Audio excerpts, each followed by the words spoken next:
Het is goed om vanmôre weer saam met jou te kan kuier in God se woord. Sy woord verander ons dag vir dag.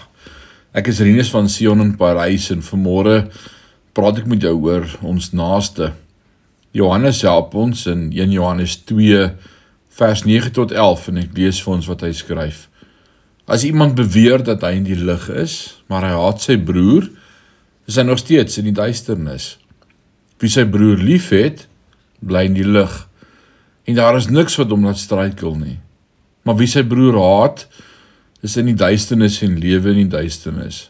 En weet nie waar hy gaan uitkom nie, omdat die duisternis hom blind gemaak het.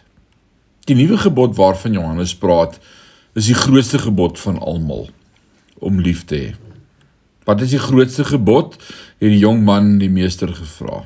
En Jesus het gesê, hoe lees jy dit? Jy moet die Here jou God lief hê met jou hele hart en siel en verstand en krag, het die man geantwoord.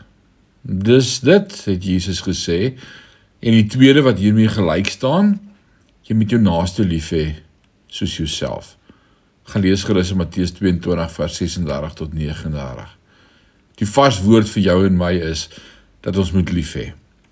Want as ons sê dat ons met die Here wandel en naby die Here is, maar haat in ons harte teenoor ons broers het, dan is iets nie reg nie. Het is wonderlik om te kan sê, sover ek weet, is ek nie bitter teenoor enige iemand of kwaad vir enige iemand nie, want ek weet wat 'n sondaar ek is. Ek weet hoeveel ek misluk het. Ek weet hoe genade God teenoor my was. Wanneer dit ons hart is, weet ons, dinge is reg. Mag die Here ons in hierdie dag help om net sy liefde teenoor mekaar te openbaar.